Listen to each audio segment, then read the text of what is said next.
Good evening. Welcome to tonight's 14th Annual Kern County Energy Summit. We're going to hear stories of Kern County's incredible energy economy and how important it is not just to our region or the state, but the U.S. As our keynote speaker, Peter Zayan, will talk about later tonight, Kern County is an energy island and critical dependence on local production, local energy resources, and how, again, Kern County makes this happen.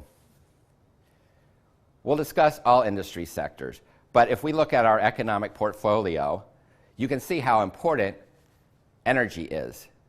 We have the nation's largest wind and solar farms. We're number 7 in terms of oil production in the country, and we have significant geothermal component. In addition, not on this list, battery storage, one of the largest in the country. Let's discuss oil and its critical role in our economy. We've been drilling since the 1800s, about $9 billion a year in our economy, gross metropolitan product, and that's about 25%, depending on the year and oil prices. The average salary in the industry is about $80,000 a year versus this average for across all sectors is about $49,000, $50,000 a year. So you can see why these jobs are so important.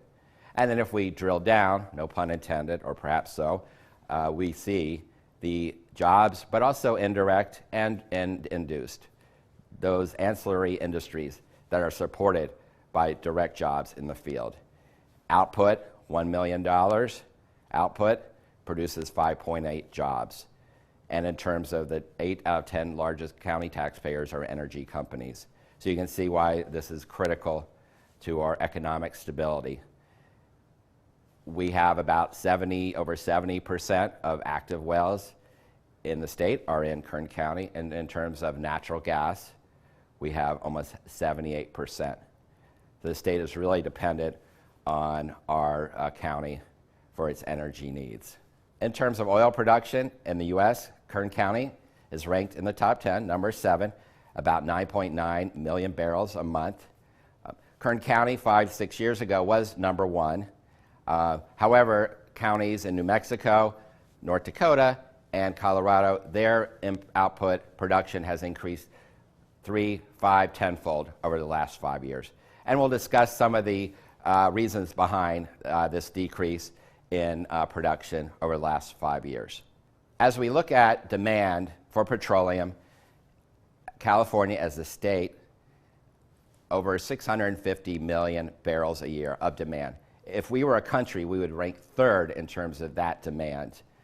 And you can see how the mix has changed dramatically since the 80s.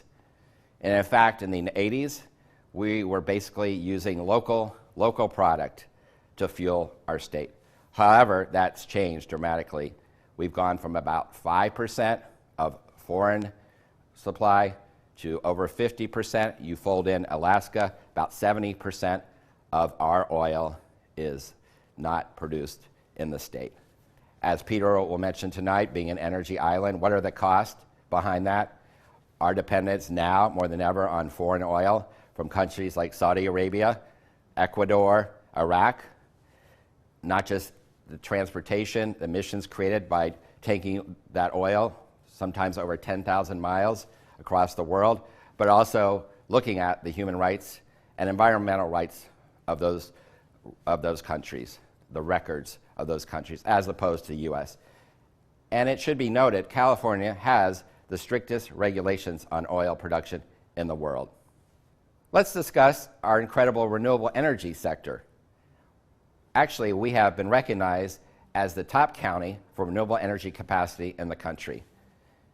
We've had over $60 billion of investment poured into the county for renewable energy over the last 15 to 20 years. In fact, there's 17,000 megawatts installed of wind and solar.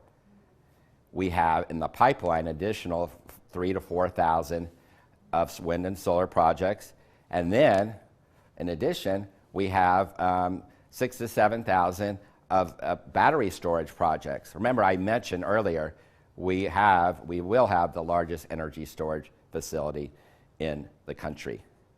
Currently, our renewable energy powers about 7 million homes in the state. And we are the ones helping the state meet their renewable energy portfolio goals. The state had set a goal of 33% by 2020 renewable energy, and we're at 36%, due in large part to Kern County renewable energy production. And in fact, it's estimated we have 8 times more renewable energy than any county in the state. Looking at the 2 main renewable energy sectors, we have solar, and you can see we really are the sweet spot. If you look at the map, red is good. Kern County is well positioned in terms of supporting these industries. But we should know that this takes incredible public-private partnership, working together, business and government in Kern County, working together to make these projects come to fruition. Many folks don't realize that we have also been declared or named the wind capital of the world, not just the US, but the world.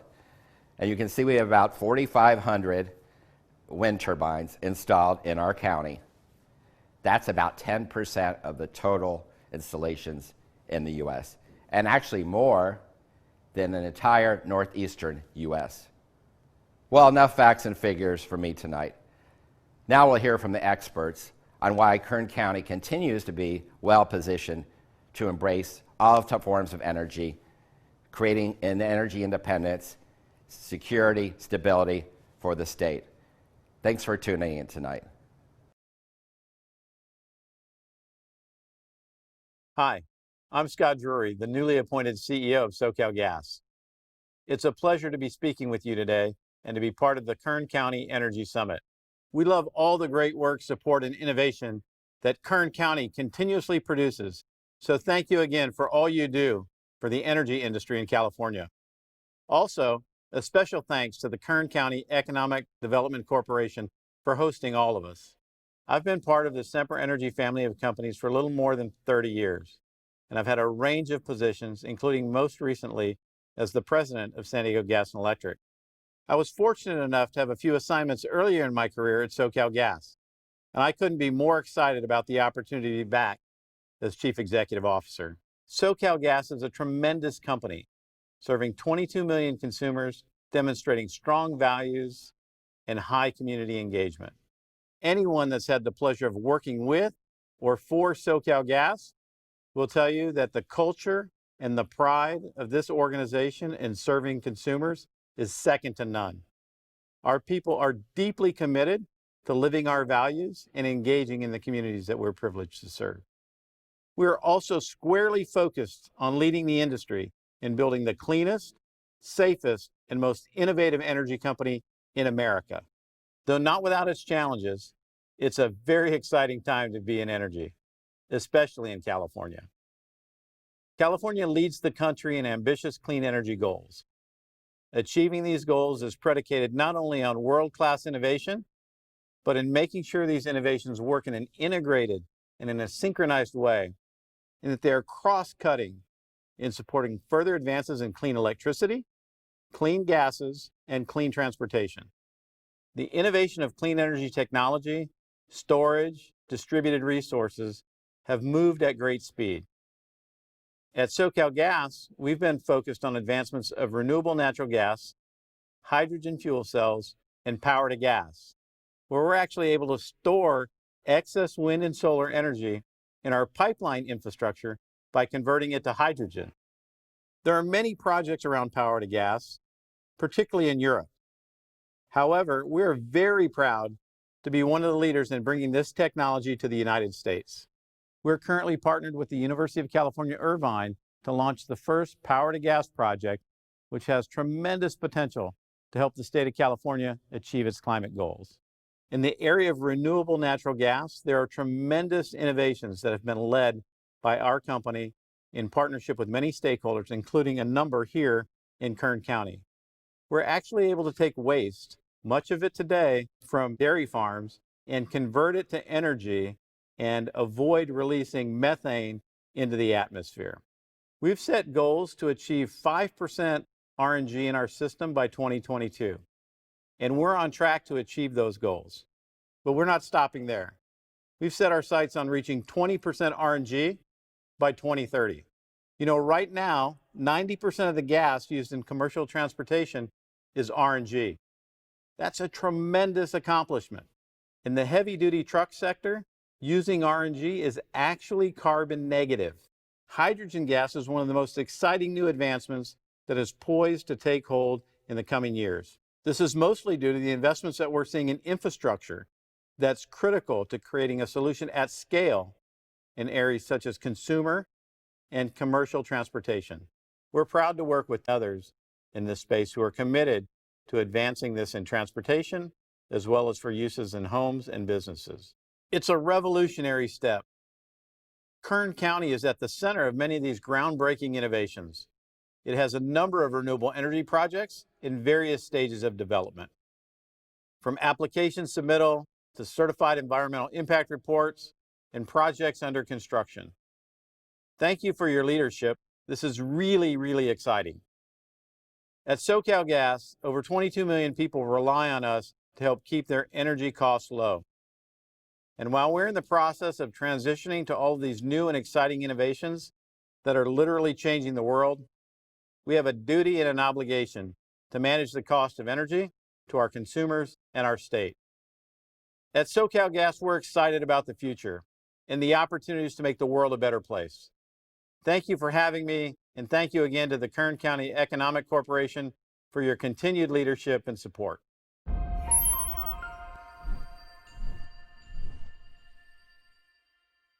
Good evening. My name is Ryan Galeria, and I'm the Vice President of Development at S-Power. I want to talk to you tonight a little bit about the future.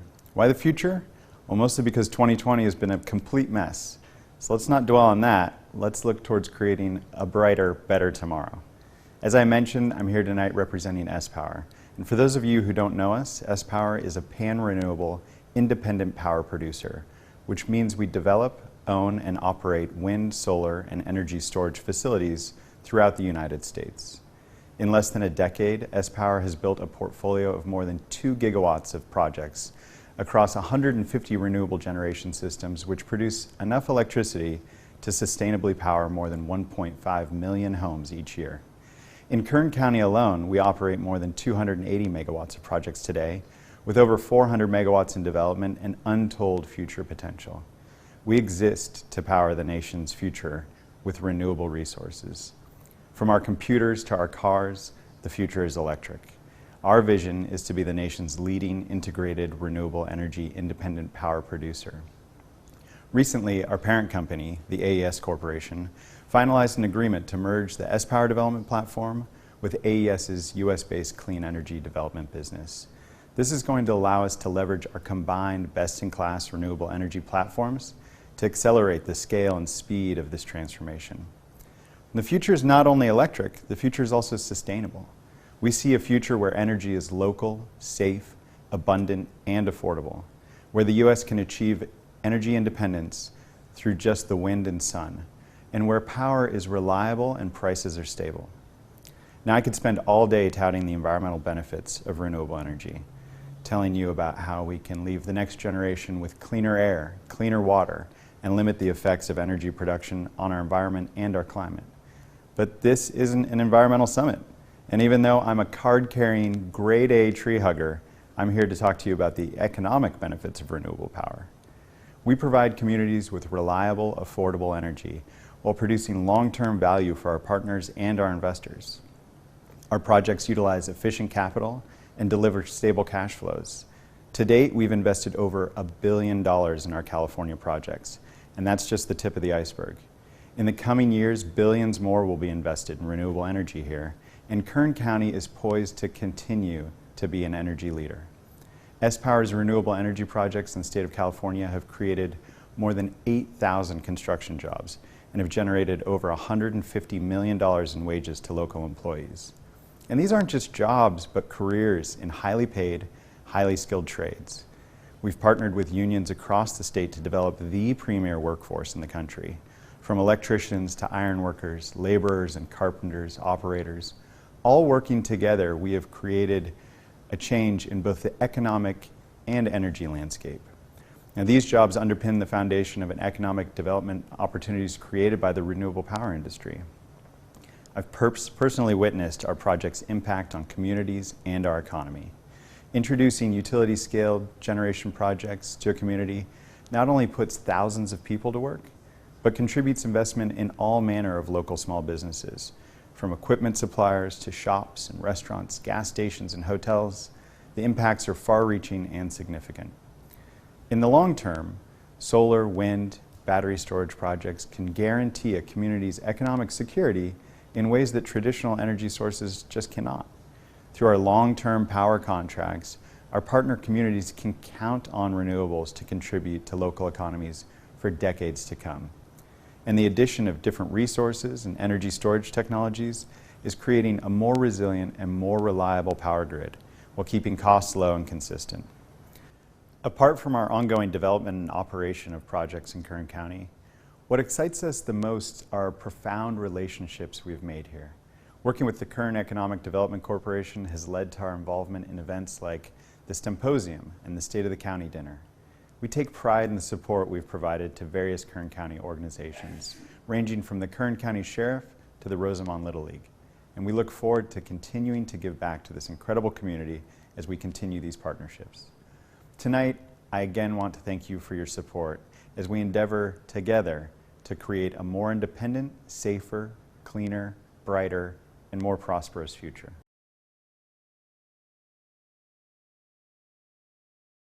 Hi, I'm Mark Nekedum. I'm a Vice President at the Western States Petroleum Association. Western States Petroleum Association is a trade association representing the bulk of the oil and gas industry, from producers to refiners and transportation. We're innovators, we're engineers, we're inventors, we're problem solvers, but we're also people in our communities. We live in the same place, we shop in the same stores, our kids are in the schools, we play sports, we contribute to local causes. So we're very much a part of the communities in which we work and live. I also want to tell you about the economic impacts that the oil and gas industry has just in Kern County alone, let alone statewide. The oil and gas industry supports 24,000 jobs in Kern County, generates $197 million in property taxes alone, and of that, $103 million goes directly to schools in Kern County. I'm going to talk to you about three things today: science, innovation, and the future of sustainable energy.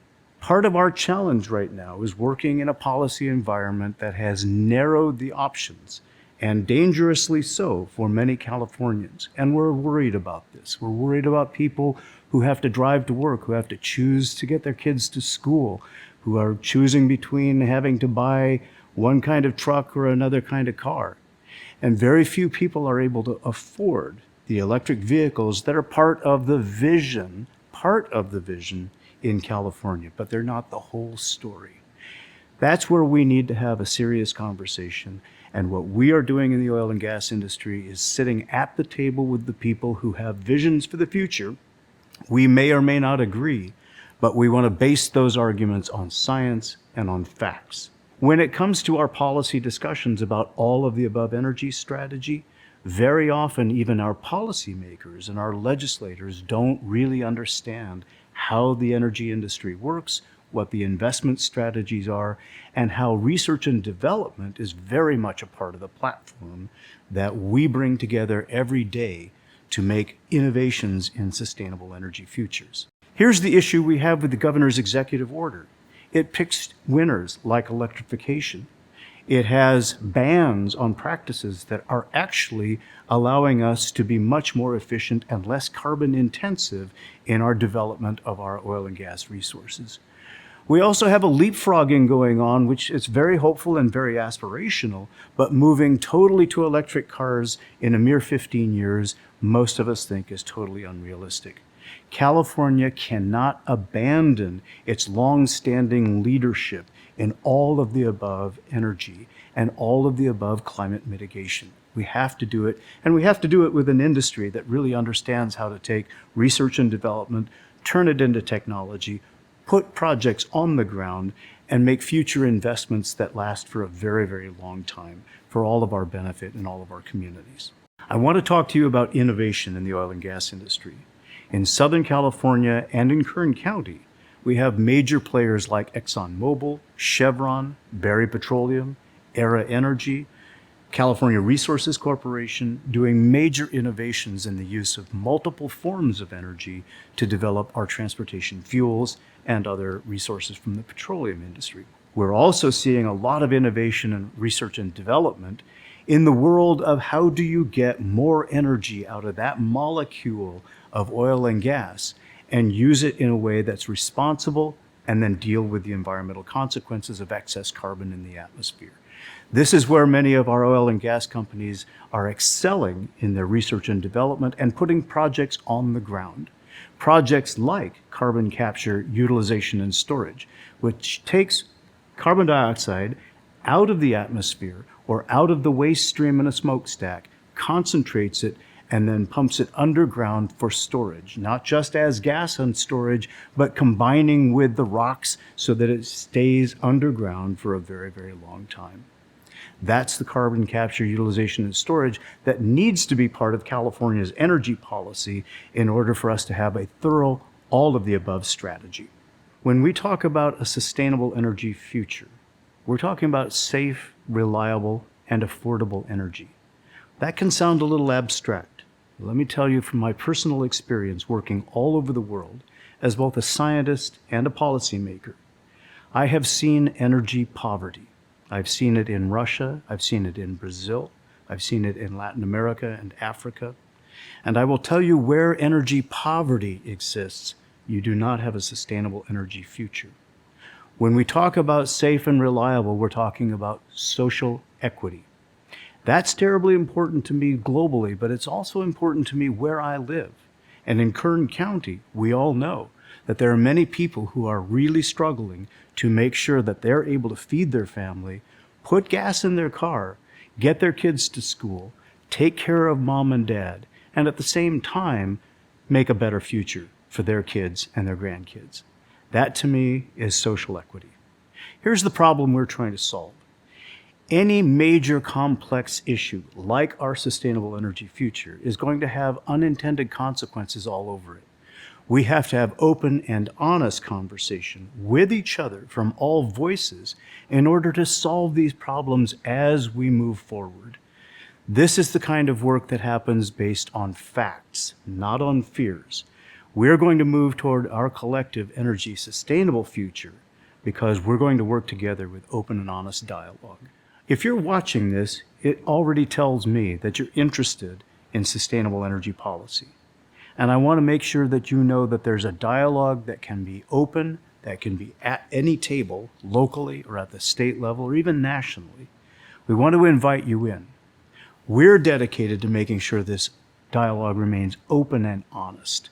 And open and honest means that you have to be vulnerable enough to come to the table with big ideas and practical ways to get those ideas on the ground. In Kern County, there are examples all over that great county showing you how energy innovation can actually work. Massive solar projects, massive wind projects, huge oil reserves. Kern County is an epicenter of innovation, but it also needs to be the epicenter of dialogue. Clear, open, and honest policy dialogue. Thanks for joining us. Hello, everybody. It's a great honor to be with you today at the Kern County Energy Summit. Kern County's incredible energy portfolio has distinguished this region as the energy capital of the United States. An environmental scan provides important observations about the future of energy industry for Kern County, the United States, and the world. For example, some important assumptions guided annual strategy formulation. Growth of energy use in the developing world will by far outpace growth everywhere else. Global renewable power demand will grow. Urbanization trends will dominate new infrastructure growth. Electrification and electric vehicle adoption will grow strongly. Demand for high-density liquid fuels will grow as well. Digitalization, data, decentralization, will be strong drivers for energy transition. NREL's vision includes 3 key initiatives: integrated energy pathways, circular economy for energy materials, and electrons to molecules. Integrated energy pathways develops the foundational knowledge and technologies to optimize the integration of renewables, buildings, energy storage, and transportation, modernizing our energy systems and ensuring a secure and resilient grid. Circular economy for energy materials enables the foundational knowledge technology for design, recycle, reuse, remanufacture, and reliability for energy relevant materials and processes. Electrons to molecules is the conversion of electricity and small waste gases such as CO2 and water, nitrogen, into chemical bonds for the purpose of chemical, material, or fuel synthesis and storage. NREL has more than 900 participants with industry, academia, governments, and other to advance the use of clean energy technologies in the marketplace. A few of many examples of NREL's partners include ExxonMobil, Shell, Chevron, Eaton Corporation, Pacific Gas and Electric, SoCalGas, SCE. One of our newest partnerships is Bakersfield College. At NREL, we are enthusiastic about working with leaders in the college and throughout the region to build a partnership that will enable young people to obtain the education they require to assume high-paying jobs in Kern County. Currently, I understand that there are about 18,000 people employed in Kern County in energy-related jobs, and these positions are some of the best-paying ones in the community. And with the Tehachapi-Moave Wind Corridor, SCE's Wind Hub substation, and 500 kV transmission line, and in many projects currently in the pipeline to increase solar power, the future of the energy industry in Kern County looks bright. NREL's partnership with Bakersfield College will help prepare students in Kern County for positions as airspace engineers, wind turbine field service technicians, wind turbine component manufacturers, solar energy software developers, solar energy technicians, and many other energy positions.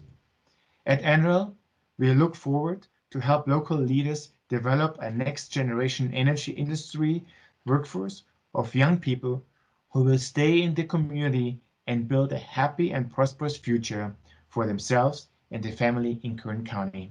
Thank you very much. You're watching the 2020 Kern County Energy Summit.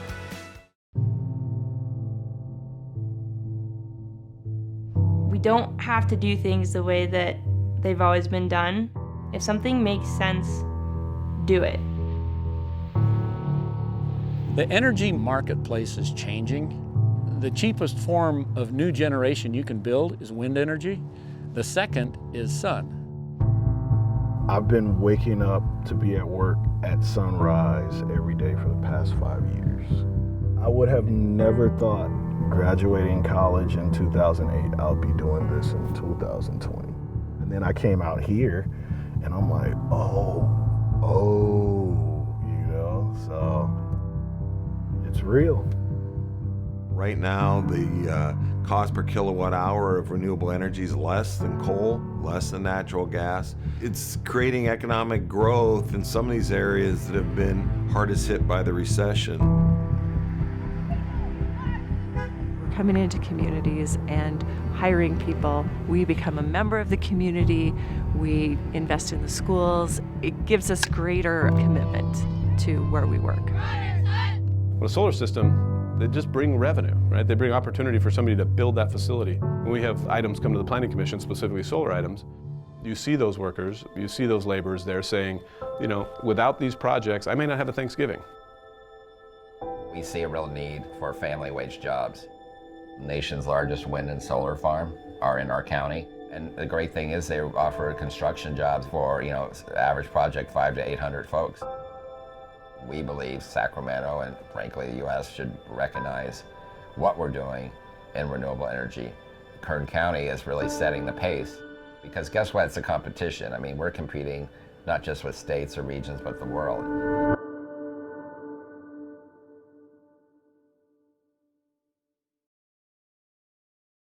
In just 8 minutes, energy from the sun reaches the Earth.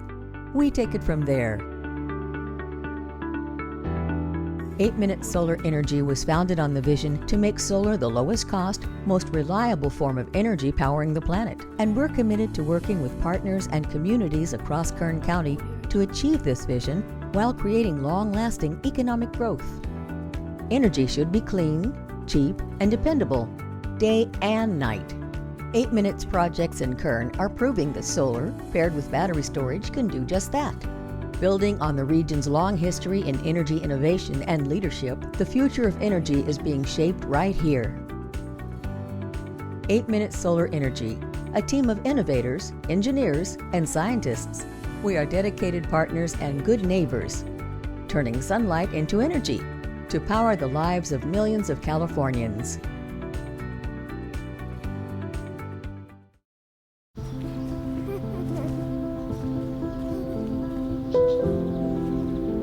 It's only human to pursue the elusive, while also capturing the possibilities, even something like CO2.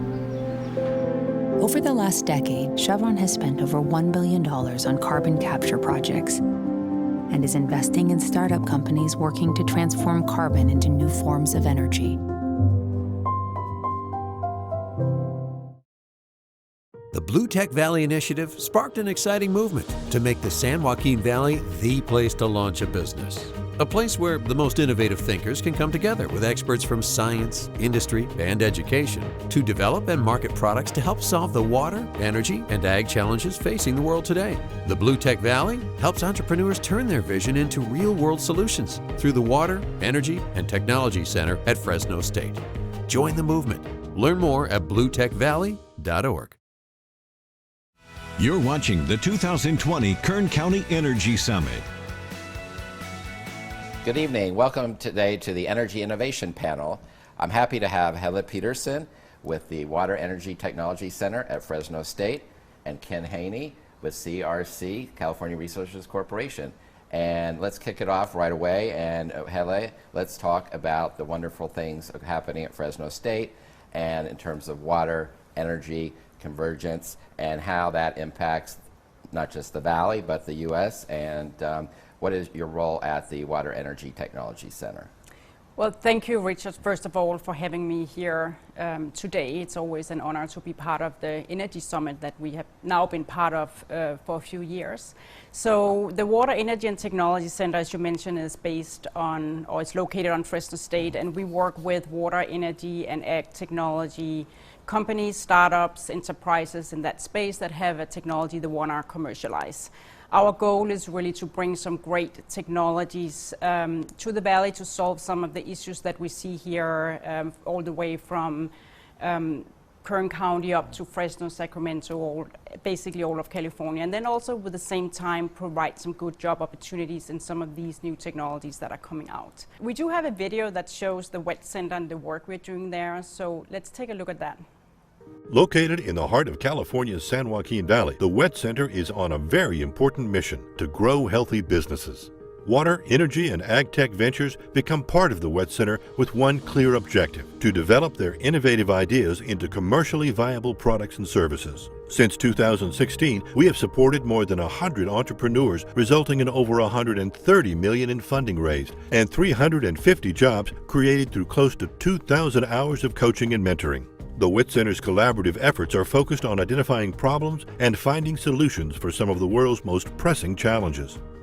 Their successes can reduce the impact on our natural environment, create new jobs, lead to safer living conditions, and help communities become more resilient. Our center includes office space for rent, informal and formal meeting space, and plug-and-play space for companies looking to establish a presence in California's Central Valley. Since 2016, the WET Center has been building the Blue Tech Valley Innovation Cluster to provide services to water, energy, and ag ventures in 39 of California's 58 counties. The WET Center is located at California State University, Fresno. This brings an academic component to the experienced, committed, and dedicated team. The San Joaquin Valley attracts entrepreneurs with technologies that address some of the world's most challenging sustainability and resiliency issues. Collaborating with an extensive network of business and technical professionals, Wet Center Ventures have achieved impressive successes. In 2016, we got some funding from the California Energy Commission, who had rolled out a very ambitious and visionary concept about creating regional energy clusters in California. So they designed it so that there's 4 different innovation clusters. One is in San Diego, serving the counties around that metropole. There's one in LA, one in San Francisco, and then the rest of California was under what was called the Central Valley Innovation Cluster that we then renamed to the Blue Tech Valley Innovation Cluster.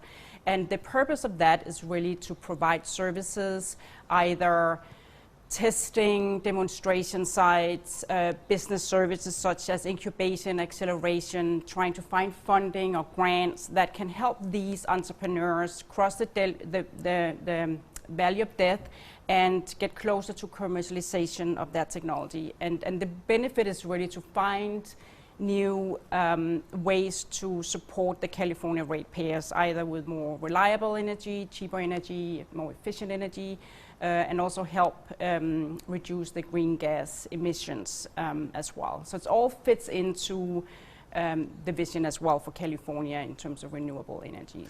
Well, and we, as you remember, several years ago, we, Kern EDC, took a group of community leaders up to Fresno, and we toured the Water Energy Tech Center, and really were inspired by the energy, palpable energy, and it was a best practice that we hope to have in Kern County, and where you had businesses testing equipment, offices.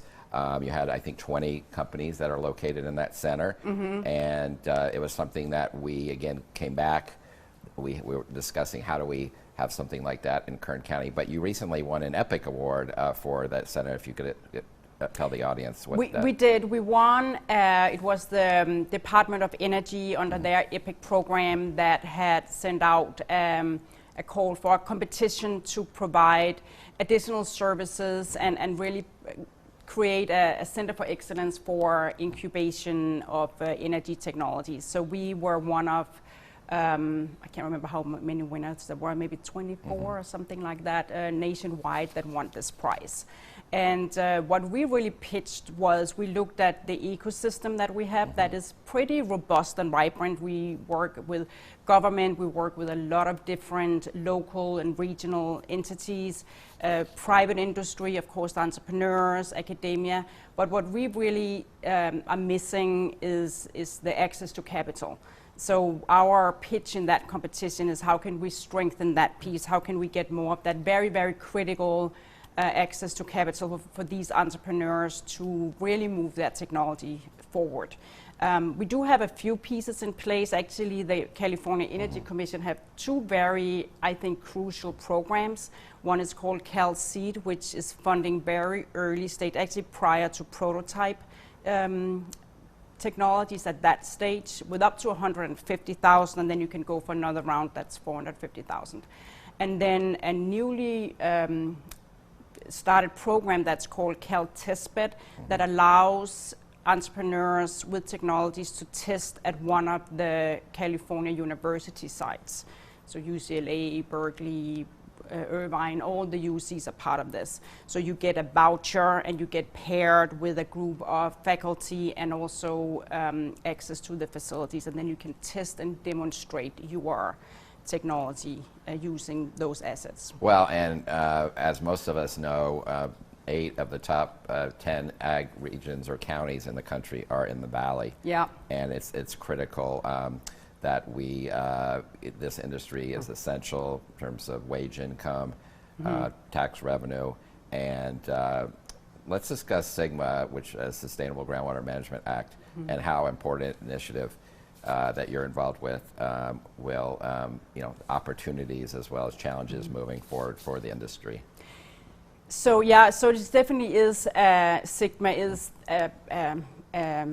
act that's going to create some disruption or at least change the way we are managing groundwater, both quality and quantity at this time. And there's a lot of effort being putting into making it doable for also the farmers. Of course, that's the most impacted by this. But how can we, what I was gonna, when there's something that changes, there's always room for innovation. So we think that's going to come some good things out of it as well. It's doing things differently. For example, with the quality of groundwater, can we reuse processed water to irrigate, or and how can we measure what groundwater is really being used? So there's a lot of opportunities for innovation when you have something that is disrupting the way you're currently doing things. So we're already starting to see pump monitoring, artificial intelligence trying to help with some of the things that we're measuring, and analytics. So we're already seeing technologies that would actually help us implement, measure, and monitor, because we can't really do anything if we don't know what's going on. So yes, and as we'll show on the video, I mean, you guys are really on the cutting edge, and I read that over $130 million of funds for these companies, public and private sources. Exactly, yeah. And what we're critical are these incubated companies tend to stay in the community. That's so important as you grow these companies. They basically establish roots in Fresno. Yeah, well, not only in Fresno, we really want to serve the whole region. So even though we are headquartered, the Blue Tech Valley Initiative is headquartered in Fresno, we want to make sure that the entrepreneur stays in the areas that they are either from, where it makes sense. Right. So we don't have any interest in getting everything to Fresno. We want the whole region to prosper and have their piece of the innovation that we think we can drive. Well, and we appreciate the collaboration, and I'm sure Likewise. There's more good things to come. So thanks, Hella. Thank you. And next, we're talking about energy innovation, obviously the impact on Kern County. And very excited to have Ken Haney, who is the CCS and EOR manager, which he will explain what those acronyms mean at California Resources Corporation. So thanks for being here tonight, and let's discuss the CalCapture project. So in a nutshell, what do these acronyms stand for, and why should we know what they mean? Yeah, good question, Richard. First of all, CRC, thank you for giving us this opportunity to share our project. So CCS, carbon capture and storage, which is kind of a big one, but you'll be hearing a lot more of it going forward because it will be a big part of the energy future. EOR, enhanced oil recovery. So that's one that I think most people in Kern County are pretty familiar with. So our project that I'll share with you today is called CalCapture, and it is centered in our Elk Hills oil field, which most people are aware it's over in the Taft area. 75 square mile oil and gas complex. Right in the middle of the oil field and all the reservoirs in the oil field sits our Elk Hills power plant, which is a natural gas power plant that provides electricity to the local communities, to the grid, and also to the oil field. So the concept of CalCapture is to capture the CO2 emissions off of that Elk Hills power plant. And there's significant emissions there. It'll be equivalent to capturing about 250,000 vehicles a year and removing them from the streets. So we will take that CO2 and we'll use it in Elk Hills either as direct and dedicated storage or for enhanced oil recovery to produce additional oil production for the state of California. And I read about the project, and we know that we produce, 70% Kern County of the state's natural gas. So that's pretty amazing. We produce 70% of the state's oil. And again, as we talked throughout the summit, being the energy capital of the U.S., so this project will produce about 3,500 construction jobs, I believe, over 3 years.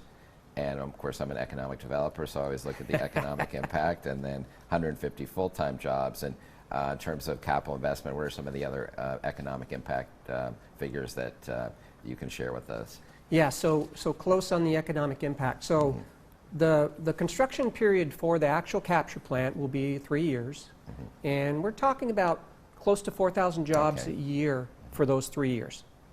Then for the entire CO2 development, should we go into full CO2 development with enhanced oil recovery, that would add another potentially 1,000 jobs a year for the 20-year development. So there's a lot of job opportunity. billions of dollars additions to economic output and to GDP as well. And according, I understand the California Energy Commission declared this as one of the premier sequestration sites in the country, correct? Yes, back in 2010, we evaluated these reservoirs for the then HECA project, which didn't happen, but the evaluation of our reservoirs in Elk Hills was, yes, one of the prime places in North America for both sequestration of CO2 and enhanced oil recovery with CO2. And what, one of the things I think is important to mention is that we are known for oil as well as renewable, and companies like CRC, oil companies, are typically the largest investors for renewable or projects like this. So how would you define this project? And when someone asks, is it considered renewable, or is it in the line of kind of straddles both? Yeah, it's not really considered renewable, but is clean energy. Yes. So it would basically take our power plant and make it a clean source of base load power for California, which as more renewables come on the grid, we have a greater and greater need for reliable, consistent energy sources, and Elk Hills Power is a perfect example. It would be a very low carbon base load source of electricity. And this would be one of the largest, or maybe the largest project like this of its kind in the country, correct? Yes, if we were to build the natural gas power plant capture system today, it would be the first in the world. And if you look at predictions of, or forecasts for future need for these type of projects, we're talking thousands ultimately needed by mid-century. This would be the first one, so it would be a major early technology development that Kern County and CRC would take the lead in. And the Department of Energy has awarded us funding for this project too, is that correct? Yes, the end of this year we're completing our first front-end engineering design study for the project, and that was funded by the Department of Energy. So we're partnered there with the Department of Energy, with Fluor Corporation and the Electrical Power Research Institute. Yeah, this is an exciting thing. We have these well-known companies, engineering companies, oil companies, at the table. And where do these projects happen? Kern County, we're number 7 for oil. We have 8 times more renewable energy than any county in this state. We have energy storage. And so throughout tonight, we'll be hearing about other projects across the spectrum. Well, thank you. Thanks, Ken, and thanks, Hella. And many more exciting things to come, and hope to see you at next year's summit. Thank you, Richard. Thanks. Good evening, everyone. I'm Tom Butkenbach, the founder and CEO of 8 Minute Solar Energy. We've been a participant and sponsor of the Kern Energy Summit for as long as I can remember. Thank you, Kern Economic Development Corporation, for continuing a tradition of excellence. 8 Minute is California's top solar and energy storage developer, and we owe a lot of our success to the support provided by Kern stakeholders and the county's long-term vision for renewables. I want to acknowledge the continued leadership of the Kern County Board of Supervisors, especially Supervisor Zach Scrivener. Without their vision, we would not be a part of your energy community.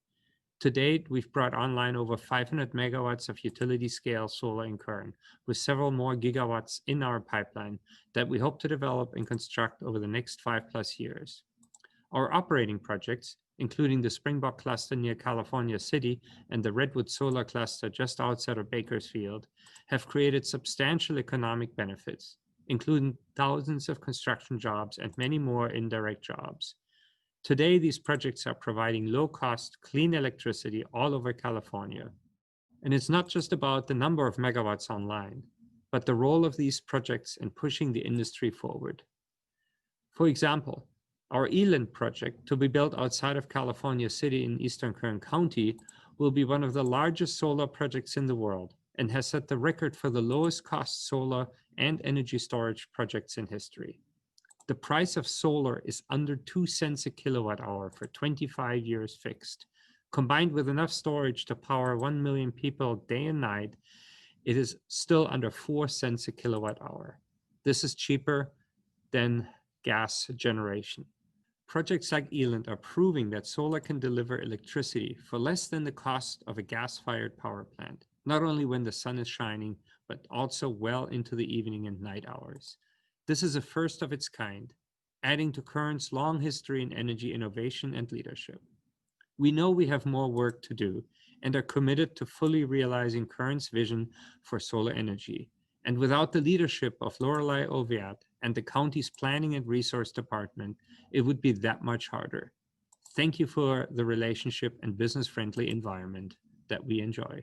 The 8-Minute team and I look forward to working with our partners and peers in Kern to facilitate critical discussions that allow solar to be the bedrock for Kern's energy future while creating long-lasting economic growth.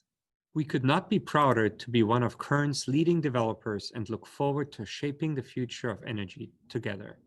Now, to close the summit, I'm pleased to introduce this evening's keynote speaker, the geopolitical strategist Peter Zien. Peter combines a deep understanding of geography, demography, energy, and trade to help his clients make sense of a complicated world.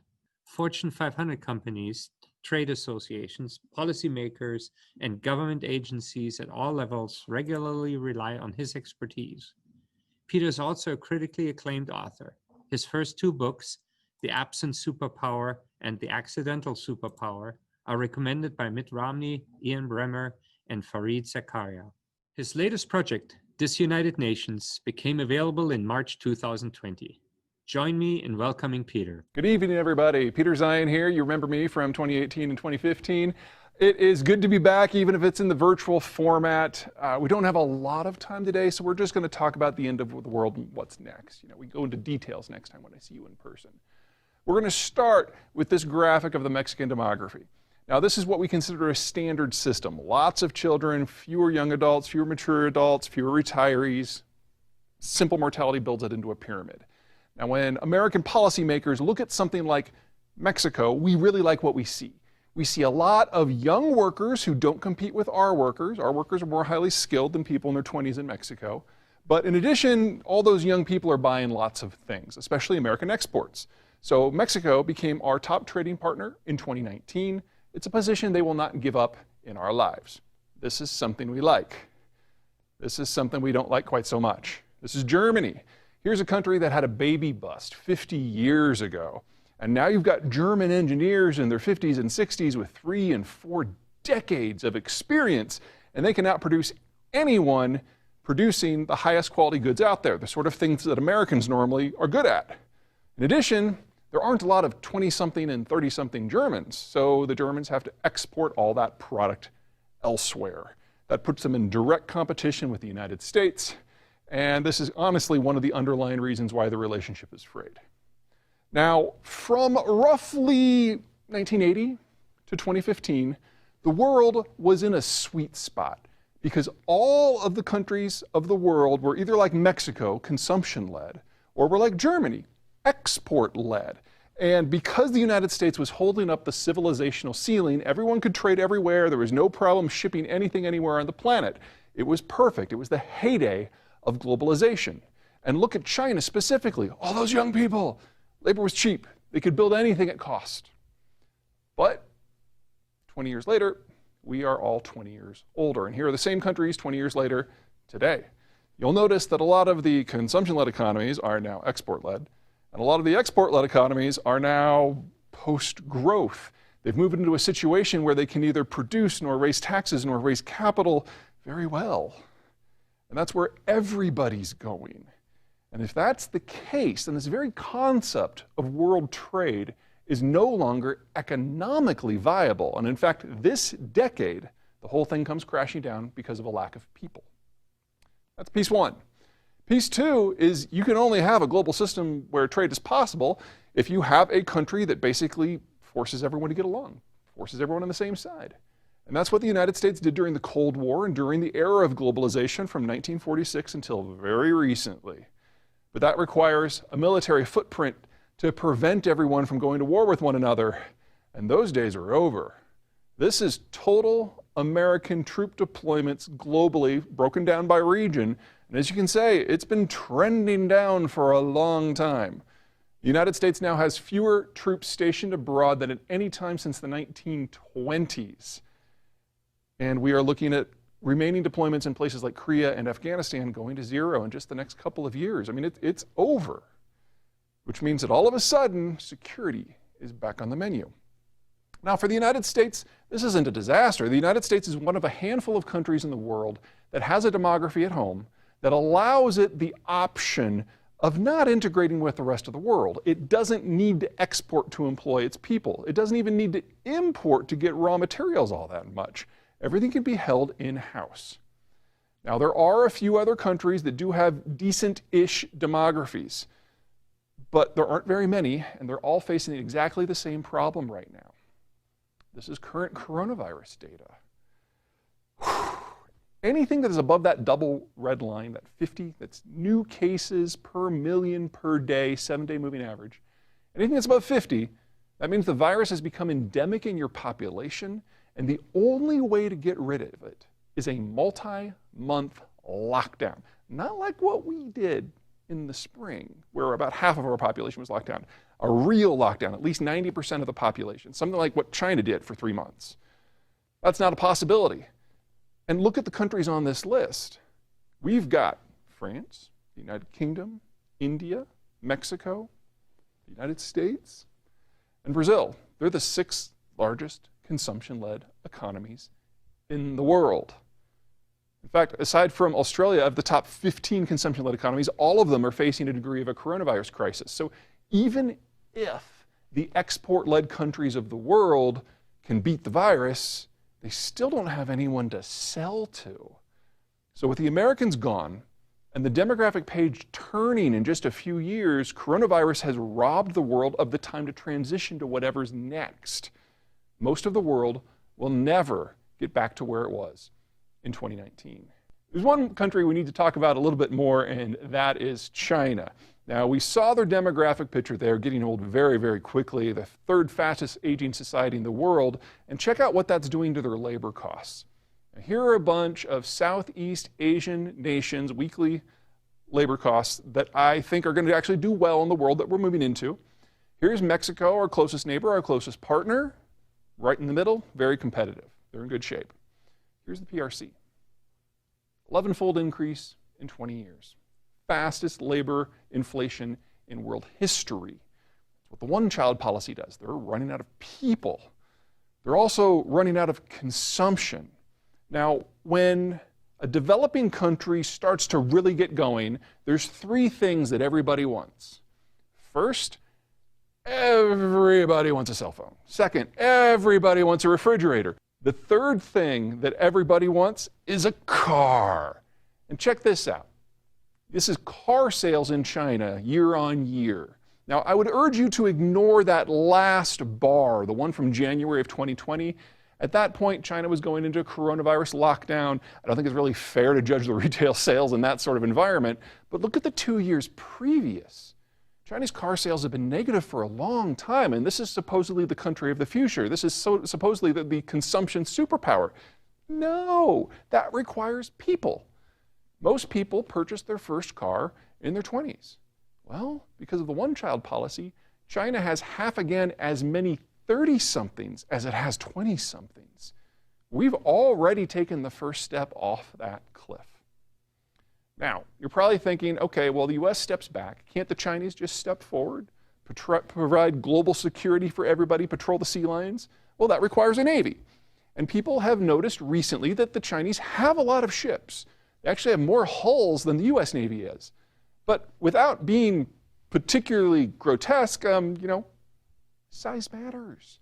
Take a look at this. This is the Shandong. This is the Chinese new aircraft carrier. They're very proud of it. They should be. It's a big step.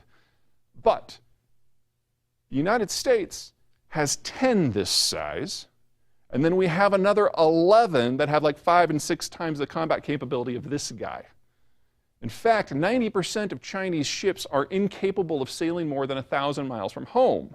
So if the United States steps back and just lets the world be the world, China can only trade with the countries very, very close to it, and the countries that hate China the most are the countries very, very close to it.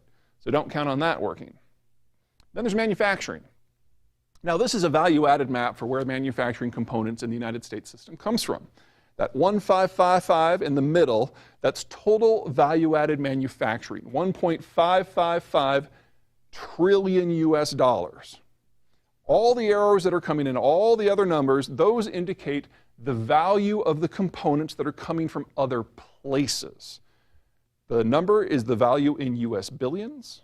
The arrow is color-coded based on how likely those components are to be disrupted in this world we're going into without security. Anything in green is fine. Anything in yellow, figure 1/4 of the components aren't going to make it by value. Anything in orange, figure half won't make it, and anything red, write it off. You'll notice that the United States has a lot of green and a fair amount of yellow, and no red. It doesn't mean that we're immune to what's coming. We are integrated to a degree, but far less than everybody else. We can grow through this. Well, here are the Chinese. I'm sure you've all heard of Made in China 2025, the idea that in just 5 years, the Chinese are going to be a technological peer to the United States and the European Union. Yeah, no, that's not what that means. What Made in China 2025 means is that's the first step on the road. And if you talk to a Chinese bureaucrat behind closed doors, when their boss isn't listening, they will freely admit that 2025 is just the first step. They don't expect parity until 2070. And they don't have that kind of time. So, we know that the entire East Asian Rim manufacturing network has to go somewhere else, especially the pieces that are in China. This is an energy conference. Let's talk energy and then marry those two together. For those of you who've seen me before, you of course recognize this. This is the shale chart. The broader the bar, the greater the volume of crude oil that comes out of that play. The taller the bar, the greater the cost of producing the crude. Now this is 2012 data, so almost a decade old. You've got OPEC there in black on the right, the cheapest crude in the world, big volumes. And you have US shale in the light blue on the left. Not a lot, really expensive. But again, this is 10 years old. Since then, we've had breakthroughs in data management, in drilling technology, in piping. And this is where we were as of the dawn of the coronavirus crisis. Now, there's a lot going on in energy these days. For example, when we had coronavirus, a lot of stuff got shut in because there just wasn't a demand in the world. We had demand anywhere in the world. We actually had prices go negative here in the United States for a while. Well, that stuff has started to come back online. And we didn't know it at the time because we had never done it before. But we discovered that if you shut in a shale well and let it sit for a few months, when you reopen it, you actually get more pressure. So there really hasn't been any reservoir damage. That's one, that's great. Second, because a lot of shale companies were small and heavily indebted, they went out of business because of what happened with coronavirus. They needed the cash flow, they couldn't get it. Well, that means our newer players are larger, are more stable, can self-finance. They're not as vulnerable on the market, not as vulnerable to the market. And then third, we now have something called the frac clog. Because when you're a larger company and you've got a more stable employee base and you have better cash flow that you can handle pressures like what happens with coronavirus, you can keep your staff employed. You can keep them drilling, but you don't necessarily need to turn on the well when it's finished. You just cap it and wait for the prices to be right. Well, we probably have 1 million barrels per day of spare capacity now that's ready to go and can probably be brought online with a production cost of less than $25 a barrel. Folks, we're within 1 million barrels a day of where we were back in January. Half of what was lost has already been recovered, and the other half is ready to go at a moment's notice. We're back. It's not a problem for anyone in the United States, except California. California uses just under 2 million barrels of crude a day, barely below the national average. All those green policies aren't doing all that much. In large part, it's because of California's problem with transport. There's not a meaningful mass transit system outside of the San Francisco Bay Area. Everybody's in a car. You guys know what your traffic is like. Congestion burns a lot of fuel.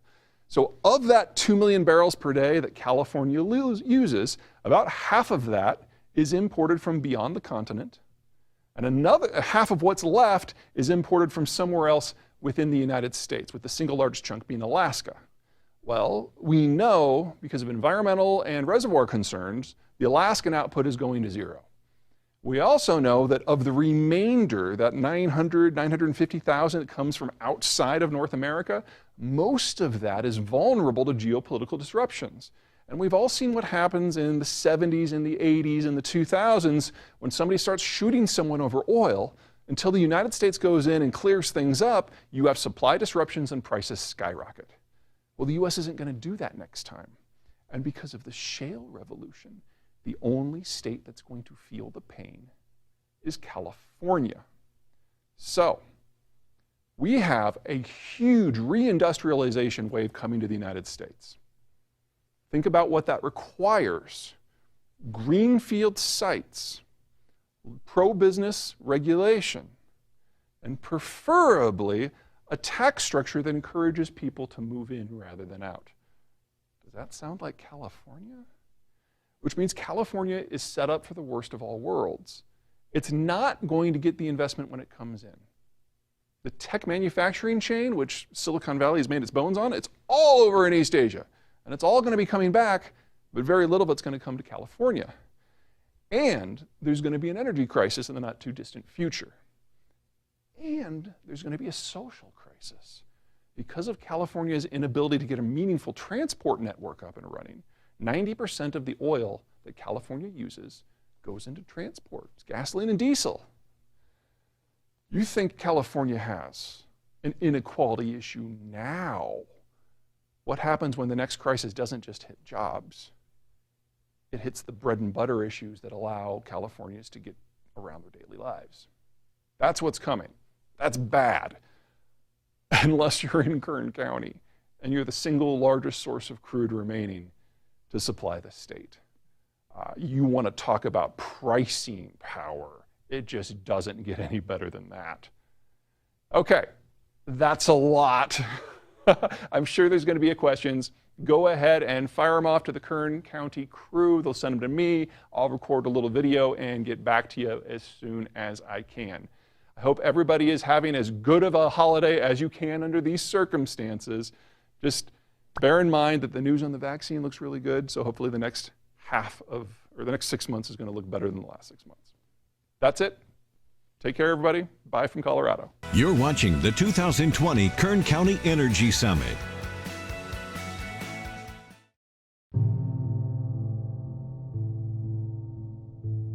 We don't have to do things the way that they've always been done. If something makes sense, do it. The energy marketplace is changing. The cheapest form of new generation you can build is wind energy. The second is sun. I've been waking up to be at work at sunrise every day for the past 5 years. I would have never thought graduating college in 2008, I'll be doing this in 2020. And then I came out here and I'm like, so it's real. Right now, the cost per kilowatt hour of renewable energy is less than coal, less than natural gas. It's creating economic growth in some of these areas that have been hardest hit by the recession. We're coming into communities and hiring people. We become a member of the community. We invest in the schools. It gives us greater commitment to where we work. Well, a solar system, they just bring revenue, right? They bring opportunity for somebody to build that facility. When we have items come to the Planning Commission, specifically solar items, you see those workers, you see those laborers there saying, you know, without these projects, I may not have a Thanksgiving. We see a real need for family wage jobs. The nation's largest wind and solar farm are in our county. And the great thing is they offer construction jobs for, you know, average project 500 to 800 folks. We believe Sacramento and frankly the U.S. should recognize what we're doing in renewable energy. Kern County is really setting the pace because guess what? It's a competition. I mean, we're competing not just with states or regions, but the world.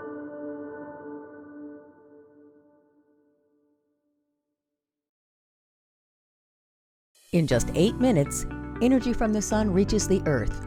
We take it from there.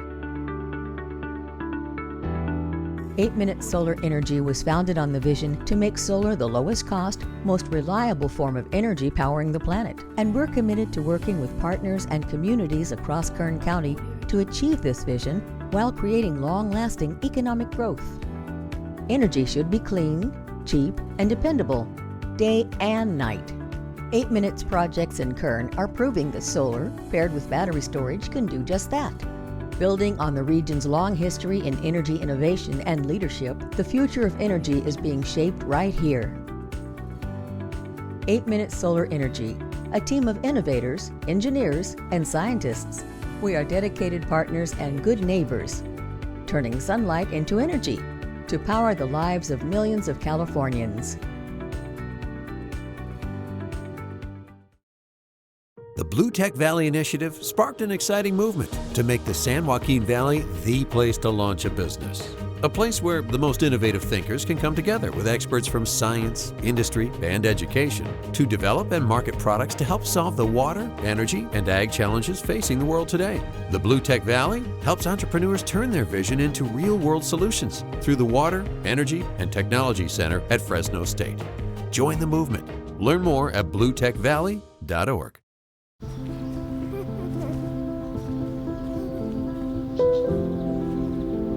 It's only human to pursue the elusive, while also capturing the possibilities, even something like CO2. Over the last decade, Chevron has spent over $1 billion on carbon capture projects and is investing in startup companies working to transform carbon into new forms of energy. You're watching the 2020 Kern County Energy Summit. Thank you for joining us for the 14th Annual Kern County Energy Summit. We appreciate your continued support as we go virtual this year. Our goal, as always, is to provide you with an engaging forum for industry leaders and policymakers to provide updates on the latest advances and emerging trends as they pertain to Kern County's position as a U.S. energy leader. On behalf of Kern EDC, I would like to express our gratitude to KGET for making this event a great success, to our speakers for sharing their in-depth knowledge, and to all of our sponsors for their tremendous support. I would like to thank our premier sponsor, S-Power, our platinum sponsor, 8-Minute Solar Energy, our gold sponsors, Blue Tech Valley and Chevron, our silver sponsors, Era Energy, Berry Corporation, BHE Renewables, Kern County, Marcom, and SoCalGas, and our bronze sponsors, California Resources Corporation, McPherson Energy, and Western States Petroleum Association. Once again, thank you for joining us. Have a wonderful evening, and we'll see you next year.